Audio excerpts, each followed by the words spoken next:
Did you know that 1836 was a leap year? So, what happened on February 29th, 1836?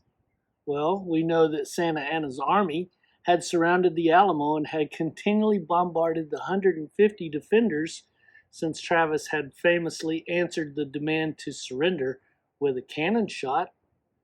But what else happened? We'll discuss that and much more next on Historically Texas.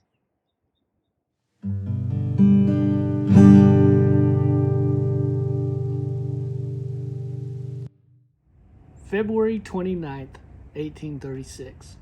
Fannin is on the march from Fort Defiance in Goliad with 300 men to reinforce the Alamo.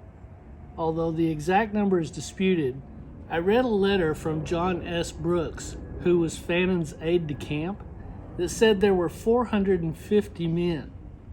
His letter stated that they had become bogged down crossing the Guadalupe River and could not move forward to San Antonio, that their oxen that pulled the wagons and cannons had wandered off overnight and could not be found. He also said that they had very little food. He described his condition and that of the others as being, quote, naked and starving, unquote. He also mentioned a massacre at San Patricio, where only 5 men escaped. Fannin lists these men in his report as Colonel Johnson, Love, Miller, Fuller, and Beck. Fannin and his men decided to return to Goliad because he felt like it was the last line of defense. If Santa Anna got past them, the whole of Texas was his for the taking.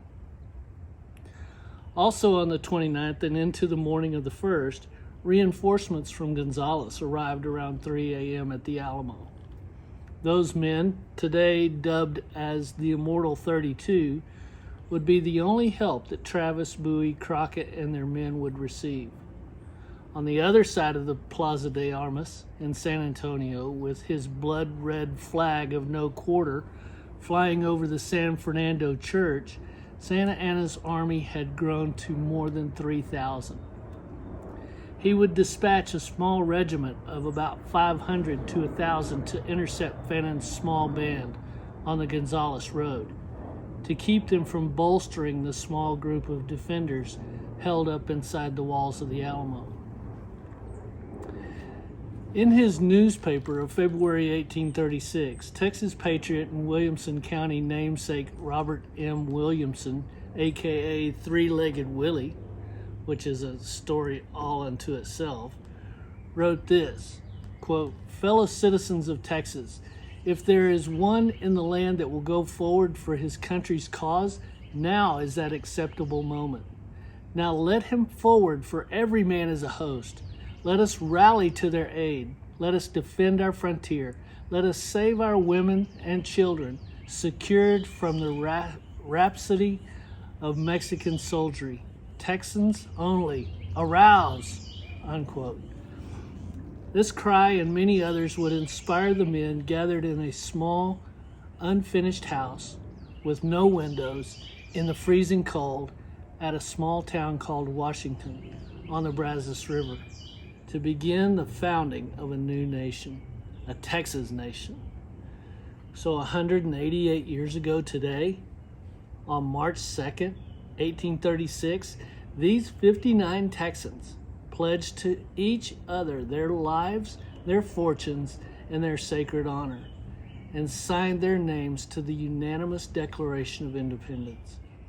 It starts with these words, quote, "When a government has ceased to protect the lives, liberty, and property of the people from whom its legitimate powers are derived, and for the advancement of whose happiness it was instituted, and so far from being a guarantee for the enjoyment of those inestimable and inalienable rights, becomes an instrument in the hands of evil rulers for their oppression," end quote.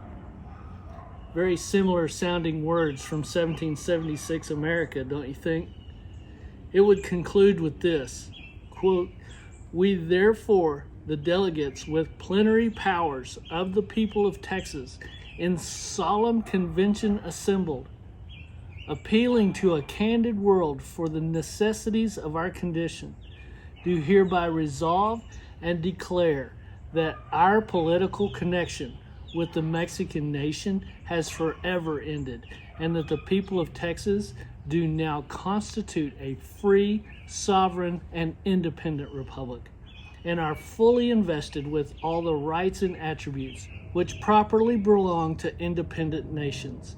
And conscious of the rectitude of our intentions, we fearlessly and confidently commit the issue to the supreme arbiter of the destinies of nations.